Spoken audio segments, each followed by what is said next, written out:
సహోదరులారా, కొద్ది కాలం క్రితం అంటే ఒక 15 సంవత్సరాల క్రితం లేదా 14 సంవత్సరాల క్రితం నేను ఒక ఫారిన్ ఆర్గనైజేషన్లో శాలరీ ఏం లేకోకుండా వాళ్ళకి సహాయం చేస్తూ వాళ్ళతో కలిసి పనిచేసేవాడిని. నా సహాయం కావాలని వాళ్ళు కోరటం, శాలరీ లేకుండా అయితే మీతో కలిసి పనిచేస్తానని కమిట్మెంట్ చేస్తూ వాళ్ళతో కలిసి కొన్నాళ్ళు పనిచేశాను. అప్పుడు నేను ఎవరితో అయితే పనిచేసేవాడినో ఆయన 3 మంత్స్కి ఒకసారి అట్లాగా ఇండియా వచ్చి కొన్ని రోజులు ఉండి మళ్ళీ వెళ్ళిపోతుండేవాడు. ఆయన ఇండియాలో ఉన్నప్పుడు అన్ని రోజులు ఆయనతో ఉండకపోయినా ఎక్కడైతే సెమినార్ జరిగిందో అక్కడ నేను కూడా ఆయనతో ఉండేవాడిని. ఆయన అక్కడ ఉంటున్న హోటల్లో కొంచెం మంచి రూమ్ ఒకటి తీసుకొని ఉండేవాడు. ఆ రూమ్లో పెద్ద ఫెసిలిటీస్ ఏమి ఉండేవి కాదు, కానీ ఉన్న వాటిలోకి అది మంచిదండి. అట్లా కొన్నాళ్ళ తర్వాత ఆయన ఇండియాలోనే క్లాసెస్ రన్ చేశాడు. అంటే ఆయన వచ్చి ఇండియాలో ఉండిపోయాడు చాలా కాలం. ఉండిపోయి ఆ పేమట మళ్ళీ ఇంకా వెళ్ళిపోయాడు కొంతకాలం తర్వాత. అయితే ఆయన వచ్చేసి ఉన్నప్పుడు ఇండియాలోనే ఒక అపార్ట్మెంట్లో ఒక రూమ్ ఒక ఫ్లాట్ తీసుకున్నాడు. అప్పుడు నేను అక్కడికి వెళ్ళా. ఆ ఫ్లాట్లో లోపలికి వెళ్ళాక ఆ సౌకర్యాలన్నీ ఇండియాలో ఉన్నట్లేదు. ఆయన మొత్తం మార్చేసుకున్నాడు. వాల్ డెకార్స్ ఇవన్నీ కూడాను, డ్రాయింగ్ రూము, కూర్చునే రూము, హాలు, లోపల గెస్ట్ బెడ్రూము, మాస్టర్ బెడ్రూమ్, ఇవన్నీ చాలా డిఫరెంట్గా అయిపోయింది. సహజంగా అపార్ట్మెంట్స్ మనకి తెలుసు కదా. మళ్ళీ బయటకు వస్తే కామన్గానే ఉంది. లోపల చెప్పులు పెట్టుకునేవి, స్టాండ్స్, ఇవన్నీ చాలా డిఫరెంట్గా. డైనింగ్ టేబుల్, అన్నింటిని మించి నేను జస్ట్ స్నానం చేయడానికి మాస్టర్ బెడ్రూమ్లోకి వెళ్ళాల్సి వచ్చింది ఒకరోజు. ఆ మాస్టర్ బెడ్రూమ్లో ఉన్న వాష్రూమ్లో వాటర్ ఫిల్టర్స్ ఉన్నాయి. పైనుంచి వచ్చేటువంటి నీళ్లు ఈ స్నానం చేసే నీళ్ళకి ఆల్మోస్ట్ మనం తాగటానికి వాడే అలాంటి ఫిల్టర్స్ పెట్టేసుకున్నాడు ఆయన. స్నానం చేయడానికి కూడా చాలా మంచి ఫిల్టర్స్, వాటర్ లాంటి అట్లా పెట్టుకుని చాలా సొఫిస్టికేటెడ్గా జీవించాడు. అప్పుడు నాకు అనిపించింది, ఉండి వెళ్ళిపోతానికి వచ్చినప్పుడు మామూలుగా మాతో పాటు ఎక్కడ పడితే అక్కడ అట్లా ఉండిపోయాడు. బట్ కొన్నాళ్ళు ఇక్కడ ఉండటానికి ఆయన తనకు సరిపడట్లుగా మొత్తం దాన్ని మార్చేసుకున్నాడు. ఎక్కడ నెట్స్, ఒక దోమ కూడా లోపలికి వెళ్ళకుండాట్లు. సహోదరులారా, కొన్నాళ్ళు ఉండి మళ్ళీ వెళ్ళిపోయి ఆయనే ఆ ఫ్లాట్ని అట్లా చేసుకొని అట్లా వెళ్ళిపోతే చాలా కాలం మనతో ఉండే దేవుని ఆత్మ విషయంలో మనం ఎట్లా ఉండాలి? దేవుడు మనల్ని నడిపించడానికి, మనల్ని ప్రేమించి పరిశుద్ధాత్మను అనుగ్రహించి ఆ ఆత్మతో నడిపిస్తూ తిరిగి త్వరలో మనల్ని తీసుకెళ్ళిన ఉన్న మన ప్రభువు రక్షకుడైన యేసుక్రీస్తు వారి గన్న మందు తండ్రి అయిన దేవునికి స్తుతులు, స్తోత్రాలు, వందనాలు, కృతజ్ఞతాస్తుతులు చెల్లిస్తున్నాను. ఆయన ఘనమైన నామాన్ని బట్టి భూమి మీద విస్తరిస్తూ వర్ధిల్లుతున్న మీకు కూడా ప్రభు పేరిట వందనములు చెల్లించుకుంటున్నాను. సహోదరులారా, మీరందరూ బాగున్నారు కదా? మరొక రోజు మీతో కలిసి దేవుని వాక్యం ధ్యానం చేయడానికి ప్రభు మనకి ఇచ్చిన కృపను బట్టి ప్రభునందు ఆనందిస్తూ స్తుతిస్తూ నేటి వాక్య ధ్యానాన్ని యోహాను సువార్త 14వ అధ్యాయం 16వ వాక్యం నుండి ధ్యానం చేస్తాం. యోహాను సువార్త 14వ అధ్యాయం 16వ వచనం. నేను తండ్రిని వేడుకొందును, మీ యొద్ద ఎల్లప్పుడూ ఉండుటకై ఆయన వేరొక ఆదరణకర్తను, అనగా సత్యస్వరూపియగు ఆత్మను మీకు అనుగ్రహించును. పరిశుద్ధాత్మను గురించినటువంటి ప్రామిస్ మళ్ళీ ఇక్కడ యేసుక్రీస్తు వారు తన శిష్యులతో మాట్లాడుతున్నారు. వాస్తవానికి ఈ ప్రామిస్ అనేది యోవేలు గ్రంథంలో చెప్పబడింది. ఈ యొక్క వాగ్దాన నెరవేర్పు ఈ యేసు ప్రభు వారి మాటలు మాట్లాడిన ఒక 50 దినాలకి జరిగినట్లుగా మనం చూస్తున్నాం. అంటే ఇది ఆల్మోస్ట్ పస్కా రోజు ఈయన మాట్లాడుతున్నారు. పెంతెకొస్తు దినాన ఆ యొక్క వాగ్దాన నెరవేర్పు జరిగినట్లు మనం చూస్తాం. అయితే ఈరోజు నేను మీతో చెప్పే వాక్యం సహోదరులారు అదేంటంటే, అంశం మీతో ఎల్లప్పుడూ ఉండుటకై వేరొక ఆదరణకర్త, కంఫర్టర్, హెల్పర్ నేను మీకు పంపిస్తున్నాను. ఇది కొంచెం ఆలోచించాలి మనం. ఎల్లప్పుడూ ఉండటానికి అంటే ఏ ఏ సమయాల్లో మీకున్న అవగాహన ఏంటి? ఎల్లప్పుడూ అనే దాని గురించి మీరు ఏం ఆలోచించారు? కొంచెం జాగ్రత్తగా ఆలోచిస్తున్నారా? ఆయన మీలోనూ మీతోనూ ఉంటారు అని చెప్పారు. మీలోనూ మీతోనూ. తర్వాత 17వ వాక్యంలో ఆయన మీతో నివసించును, ఆయన మీతో కూడా నివసించును, మీలో ఉండును. అంటే మనతో ఉండిపోతాడు ఆయన. ఎప్పుడూ ఉండిపోతాడు. పాత నిబంధనలో పరిశుద్ధాత్మ దేవునికి, క్రొత్త నిబంధనలో పరిశుద్ధాత్మ దేవునికి తేడా ఏంటి అంటే, పాత నిబంధనలో వచ్చి ప్రేరేపించి ఆ వ్యక్తి ద్వారా తన పని జరిగించుకుని వెంటనే వెళ్ళిపోయేవాడు. వచ్చి ఆ ప్రవక్త ద్వారా మాట్లాడి తన సందేశం వినిపించి మళ్ళీ పరిశుద్ధాత్ముడు వెళ్ళిపోయేవాడు. క్రొత్త నిబంధనలు అలా కాదు. ఎల్లప్పుడూ ఉండటానికి ఆయన మన దగ్గరికి వచ్చాడు. ఎల్లప్పుడూ ఉండే పరిశుద్ధాత్మ మనతో ఉండాలి అంటే అసలు మనం ఎటువంటి ప్లాట్ఫామ్ ఆయన కొరకు ఏర్పాటు చేయాలి? ఆయన పేరే పరిశుద్ధ ఆత్మ. చాలా పవిత్రంగా, పరిశుద్ధంగా అట్లా మన జీవితాలు ఉండాలి. ఆమోసు గ్రంథం 3:3 మీకు గుర్తుంది కదా? సమ్మతింపకుండా ఇద్దరు కూడి నడుతురా? చాలాసార్లు చెప్పే ఈ వాక్యం నీతో నేను. ఇద్దరు కలిసి నడవాలి అంటే సమ్మతించాలి. ఎవరు సమ్మతించాలి? ఒకళ్ళు సమ్మతిస్తే కుదరదు, రెండో వాళ్ళు కూడా సమ్మతించాలి. ఉభయుల సమ్మతి చొప్పునే ఏ నిబంధన అన్నా జరుగుద్ది, ఏ బంధమైనా సరే కొనసాగుద్ది. ఇద్దరికీ సమ్మతి లేకపోతే ఏం కొనసాగుద్ది? కనుక మనం గమనించినప్పుడు సహోదరులారా, పరిశుద్ధాత్మ మనతో ఉంటాకి వచ్చినప్పుడు ఆయనకి సరిపడా లేదా ఆయన మనతో కలిసి జీవించడానికి సరిపడా కొన్ని గుణాలు మన దగ్గర ఉండాలి. వాటిలో ఒకటి ఆయనకి విధేయులు అవ్వటం, ఇంకొకటి ఆయనకి ఎదురు తిరగపోవటం. మీకు చెప్పాను మొన్న, ఆయన మోసగించకుండా ఉండటం, ఆర్పకుండా ఉండటం, దుఃఖపరచకుండా ఉండటం. ఈ నాలుగింటిని మనం చాలా జాగ్రత్తగా చూసుకోవాలి.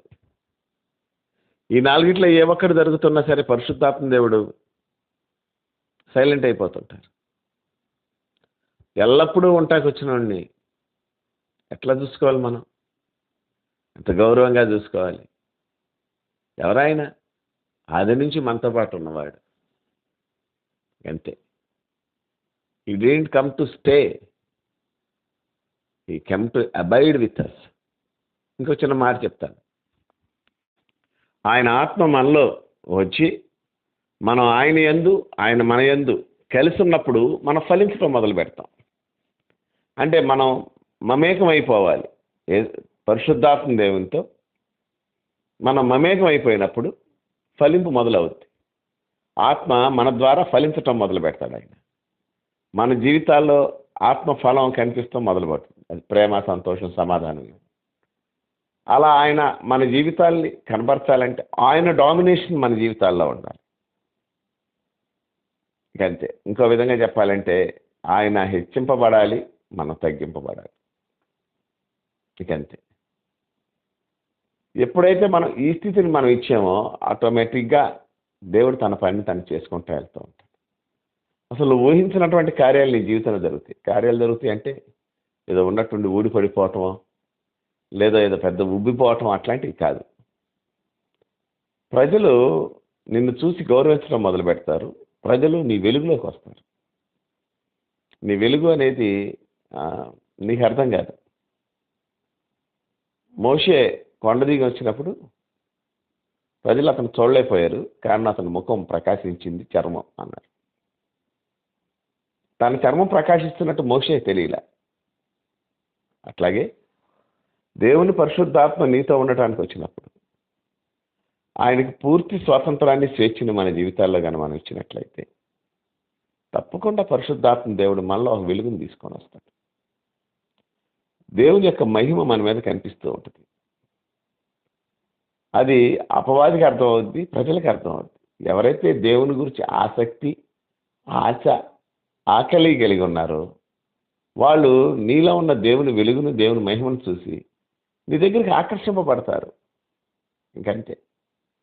జెబూలూను, నఫ్తాలి ఆ ప్రదేశాల్లో ఉన్న వాళ్ళందరూ మరణఛాయలో నివసించే ప్రజలందరూ కూడా గొప్ప వెలుగును చూశారంటే యేసు ప్రభు వెళ్ళినప్పుడు. మత్తయి సువార్తలో మీరు చూసినట్టయితే 4వ అధ్యాయం 12 నుండి 16 వాక్యాల మధ్యలో ఈ మాటలు ఉంటాయి. మరణ ప్రదేశాల్లో మరణఛాయలో నివసించిన వారి దగ్గర గొప్ప వెలుగు చూశారంట. ఆ గొప్ప వెలుగు ఎవరంటే యేసుక్రీస్తు. ఎలా వెళ్ళాడు అంటే అప్పుడు దాకా గలిలయవాడే. అప్పుడు దాకా కూడా గలిలయవాడే, అటే వెళ్ళాడు. అయితే ఈసారి వెళ్ళటానికి అంతకుముందు నివసించడానికి కారణం తేడా ఏంటంటే ఈసారి వెళ్ళినప్పుడు బాప్తిసం తీసుకొని పరిశుద్ధాత్మ నింపుదలతో వెళ్ళాడు. అప్పుడు దాకా వడ్రంగి కుమారుడిగా చేసిన ఆయన ప్రత్యేకంగా వాళ్ళ జీవితాల్లో కనిపిస్తాడు. పరిశుద్ధాత్మ దేవుడు నీ జీవితంలో పనిచేయడానికి నువ్వు ఇష్టపడి ఆయన ఎటు తీసుకెళ్తే అటు తీసుకెళ్లేటట్లు విధేయుడైతే లేదా విధేయురాలైతే యేసుప్రభు పరిశుద్ధాత్మతో నింపబడిన వెంటనే పెద్ద ప్లాట్ఫారం మీద పెద్ద ప్రసంగం చెప్పలేదు ఆయన. అపవాది చేత శోధింపబట్టకు 40 దినాలు అరణ్యంలోకి తీసుకెళ్ళిపోతాడు. విల్డర్నెస్లో ఉన్నాడు 40 days. అపవాది చేత శోధింపబడుతుంది. అనేక రకాలుగా శరీరాశ, నేత్రాశ, జీవపుడమ్ము అన్ని రకాలుగా అపవాది దెబ్బకొట్టిన దేనికి ఈయన లొంగల. ఆ పిమ్మట వచ్చాడు. ఈలోపు యోహాను చేరపట్టబడ్డాడు. ఈయన ప్రకటించడం మొదలుపెట్టాడు. అప్పుడు చీకటి ప్రదేశాల్లో మరణ ప్రదేశాల్లో కూర్చున్న వాళ్ళు గొప్ప వెలుగును చూశారు. దేవుని ఆత్మకు మనం ఎప్పుడైతే లోబడుతుంటామో ఒబీడియన్స్ చూపిస్తుంటాం. దేవుని యొక్క ఆత్మ మనల్ని పూర్తిగా ఎప్పుడైతే నడిపిస్తుంటాడో నీకు తెలియకుండానే ఒక వెలుగు నీ జీవితంలో నుంచి దేవుడు కనపరచేస్తాడు. ఇకంతే.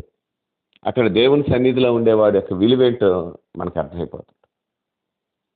చాలా సింపుల్గా నువ్వుతో మాట్లాడుతూ ప్రజలు మారుతారు. ఈజీగా నువ్వు దేవుని దగ్గరికి మనుషులను డ్రా చేస్తుంటావు. కనుక సహోదరులారా, ప్రభు ప్రేమను బట్టి నేను మీతో చెప్పేది ఏంటంటే ఎల్లప్పుడూ మనతో ఉంటాకు వచ్చిన పరిశుద్ధాత్మ దేవుని చాలా గౌరవప్రదంగా మనం డీల్ చేయాలి. ఆయన మర్యాదస్తుడు, అలగడు కానీ నొచ్చుకునే స్వభావం ఉంది ఆయనకి. ఇంకో విషయం ఏంటంటే నువ్వు ఏ ప్రయత్నం చేసినా ఆయన కాదండు. ఈవెన్ నువ్వు పాపం చేసినా ఆయన కాదండు. కానీ ఆయన తన పని తను నీ జీవితంలో చేయటం మొదలు పెట్టాలంటే మాత్రం నువ్వు చేతులు కట్టుకొని కూర్చోవలసిందే. నేనేం చేయలేను, మీరు చేస్తేనే చేస్తాను. పెద్ద పెద్ద భక్తుల జీవితాల్లో నేను చూశాను.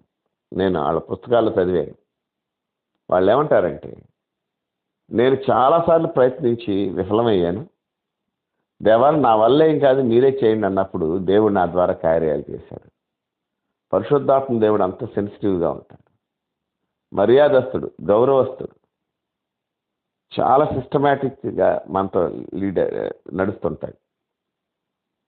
ఆయనకి మరణం వరకు మనల్ని నడిపించేవానికి మనం ఎంత సౌకర్యవంతమైనటువంటి హృదయాన్ని ఆయనకి అందివ్వగలగాలి.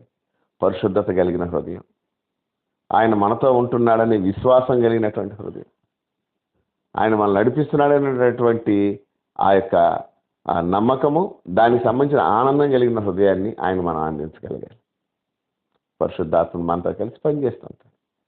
లేకపోతే ఆయనకి మన ఎందుకు సంతోషం ఉండదు. నేను మీతో చెప్పినటువంటి ఆ ఫారినర్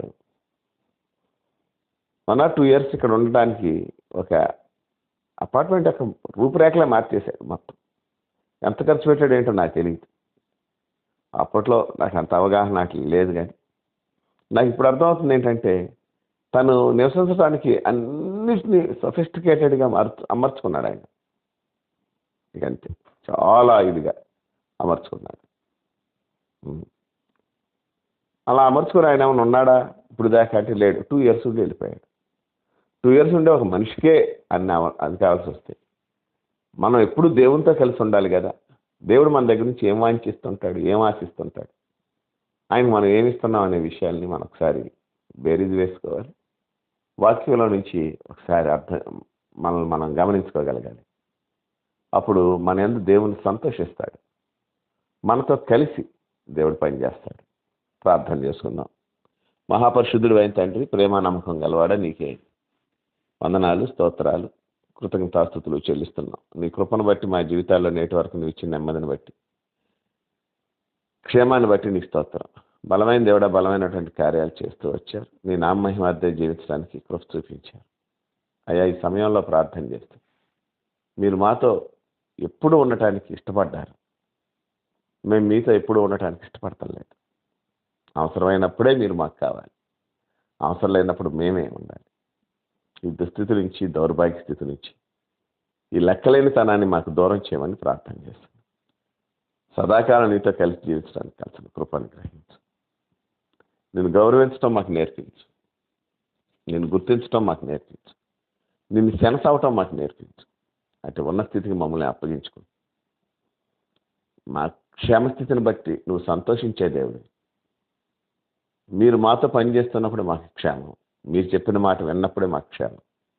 అలా లోబడే తత్వాన్ని మీరు మాకు అనుగ్రహిస్తారని నమ్మి నిన్ను స్తుతిస్తూ, ఘనత, మహిమ, ప్రభావాలు ఏవేమో మీకు ఆరోపిస్తూ, మా ప్రభువును రక్షకుడైన యేసుక్రీస్తు వారి పుణ్యనామమున కృతజ్ఞతాస్తుతులు చెల్లించి వేడుకొంచున్నాము తండ్రి. Amen, amen, amen.